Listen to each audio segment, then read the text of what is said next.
Alright, so we're out here today. The leopard frogs came out. We had a nice warm spell. Also, if you hear any loud sounds, my dad's working on the front deck. Anyway, leopard frogs decided to spawn, which you can kind of see right there, spawn in our upper pond. Now, the main trout pond is down there. This stream won't run until it starts to warm up, and then we'll turn the pumps on from the pond, and they'll come out the waterfalls, and we'll start running. However, in order to get all these leaves out of here, we usually vacuum everything up. We don't want to lose all these leopard frog eggs, so I'm going to scoop them up with a net, set them in a bucket, and then bring them down and set them into the main pond. Alright, here we go. There's tons of them in here. Alright, so here we go. I'm just going to take my time. I'm sure I'm going to get plenty of leaves. Oh my gosh, there's a lot of eggs here. Look at that. Look at that mass. Wow. Wow, guys. My net is just full of frog eggs now. I'm going to set them in this bucket. I'll give you guys a better look in just a minute. And there's probably still hundreds of eggs in there. But it's really cold off back out here. It's only about 45 degrees today. All the frogs have disappeared again. They'll probably be back out in a couple months once things really warm up. But unfortunately, we had about 1 week in about 75-degree weather. I mean, frogs came out, I saw salamanders, fishing got really good for a week, and then it cooled right back off, so try to save these eggs. Alright, so I figured I'd give you guys a little bit better look. Oh man, this water's really cold. It just feels like jelly. But look at all those, and I mean, there's probably about 4 or 5 more masses of eggs in this upper pond that look just like this. You hear that? It's a leopard frog.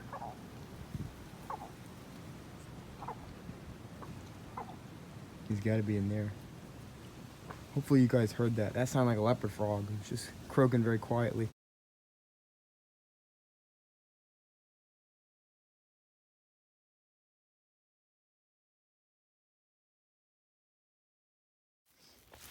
Alright guys, so my hands are absolutely freezing. That water is really cold.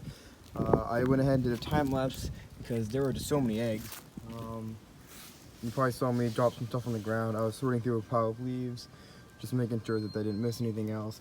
Anyway, let me give you guys a close-up. The water's a little dirty because I was scooping up some dirt too, but I mean, like, here's a good mass of eggs, and I mean, they're all, as you can kind of see, take it out of the water, they look just such a cool thing, that the jelly-filled eggs. I mean, when I walked over here this morning, some of them were sticking out of the water, but the fact that they have like amazing jelly-like coating helps keep them safe. So here's a stack of them. There's another stack of them. Oh, it feels like I'm like reaching into some kind of slime. There's a big bunch. Anyways, we're gonna put most of these eggs back in the trout pond over there, so they can grow up to be little frogs. And I'm gonna keep a small group of eggs in a small aquarium so we can watch their whole life cycle. Alright, so I had a small little clump of like a few dozen. I went ahead and set in here. They'll be going upstairs in a tank that I'll be giving you guys daily or every day updates. Anyway, we're gonna take this bucket down and put them in the pond. Alright, so I'm thinking, alright, anyway, for you guys who haven't seen the trout pond, here it is. It's about 10,000 gallons, 32 feet long, about 24 feet across, about 4 feet deep in the deepest areas, about 2 feet on the edges. The stream usually flows during the year. It's like a man-made stream, but the pump's not going right now. That's the skimmer. Anyway, we have these 2 nice logs in here. I'm thinking I'm just gonna put the eggs all right up in here. There are trout in here, I promise. I will show you guys a feeding video in the future, but they are kind of scared of us, so we're not gonna be seen while we're out here. But I'm thinking right along here, there's tons of algae on this log, so once they hatch, they'll have tons of food.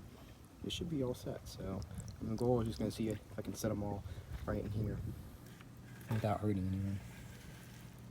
You know, just take our time. There's one nice big old batch of eggs. Now, my only concern with the survival of these eggs is that it is really cold. The water temperature is probably about 44 or so. It's really cold right now, a lot colder than these eggs normally would have.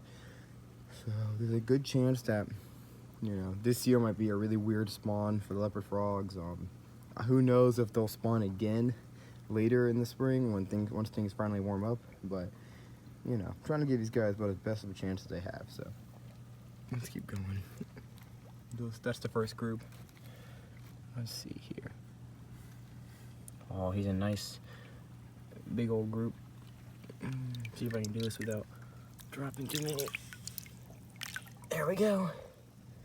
They all have kind of little white undersides and a black top. So there's that group. And the trout probably won't bother them too much. Sunnies are really a big predator of tadpoles. Oh, that's a cool little group of eggs. Nice and small. Maybe I'll keep that one for the classroom project. Alright, well, let's move on to the next big group. When I say classroom project, I'm going to be raising these tadpoles, but not only showing you guys the updates, I'm going to be sending update videos to my elementary school so all the kids can do the life cycle of frog stuff, even while they're doing hybrid. So yeah. Just because it's a crazy year for all of us. I might need the net for this one. This is a big group of eggs.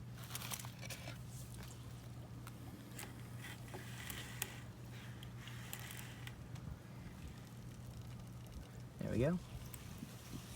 Oh, look at the size of that group of eggs. Man.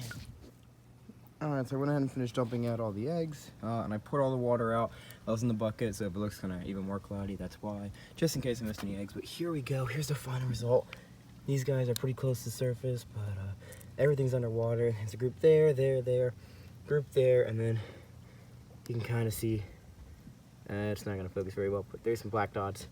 Another big group. So yeah, overall, I mean, probably about 4 big masses of eggs, like 4.5 big masses of eggs. So, I mean, there's probably a few hundred eggs we just put in the pond. But I'll keep you guys updated on the ones that I'm going to keep upstairs in the aquarium. I'll probably keep like 40 or 50, you know, and we'll see what hatches and stuff, and eventually everything will get released back into this pond. Watch them grow in here. So this is a 15-gallon aquarium. The heater's not on this. I had that from the tropical tank. But anyway, got the filter going. We got some live plants. I want to say, I think they're like a money wort. We got a piece of driftwood, 2 pieces of marble rock, and this cool little rock, and just some normal black substrate, and some snails. You can kind of see. If you're wondering what ever happened to the tropical tank, here it is. It's a 75-gallon freshwater tropical aquarium with 2 big 80-gallon filters in the back. Got some awesome live plants, some big chunks of driftwood and rocks. Big old angelfish. I've had them for about a year now. Tetras, we got some zebradanias, a gourami, swordtail, some corridoras. I think there's a Julie corridora sitting over there. Yeah, but let me know if you guys want a full video of the setup on this thing. Back to this tank though. This will be great for the frog eggs. Once I turn the tadpoles, you know, I've kept tadpoles obviously when I was a kid many times. So this will just be a fun thing to do again. Once they start turning back into frogs, you know, I'll lower the water. I'll give them, you know, some places to get out of the water for a couple of days. Once everything seems like they're turning back into frogs, I will collect everything out of here and put them in a 5-gallon bucket and walk them back outside, and I will release them into the main trout pond. And then they can go wherever they please. Anyway, so let's go ahead and open up these guys, and I'm probably just gonna stick them back in this corner, right along this money wort, so that they'll kind of just chill back there. And the water's pretty clear, and I think it should work out really well. Okay, so I actually went ahead and grabbed a small net because I figured it's the easiest way to scoop these guys up and stick them in the corner. I was going to use my hand, but I feel like it'd be a little awkward to try to get underneath the hood light. So here we go. There's probably 50 eggs in here maybe, which sounds like a lot. So I've probably moved about 500 eggs or so in the upper pond.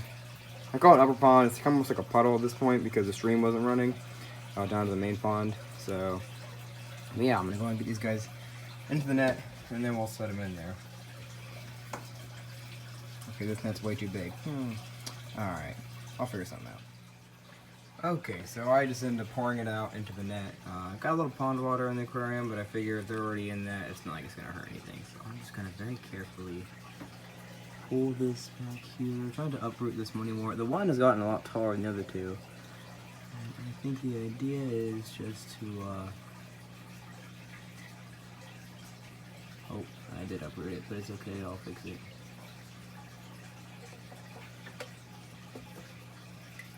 Now, I know they shouldn't be sitting at the bottom, so I'm going to lift them up and kind of set them up on the plant. Alright, so obviously in the wild, the frogs had attached their eggs to leaves and sticks and everything else. But anyway, so I went ahead and there's a smaller group that I sit in between the two plants. The water's a little cloudy, there's some particles floating around, but that'll all get filtered out in a little bit. And the bigger is set right there. So, you know, totally, I mean, they can sit on the bottom, which would be fine. However, it does help to get a little bit better water flow, and once they hatch, you know, they'll start moving around. They're going to be really tiny when they hatch, but they'll grow, and it'll be really cool just to watch them explore. Hope you guys like this frog egg rescue video. Remember to like and hit the subscribe button down below if you haven't subscribed already, and I will keep you guys updated.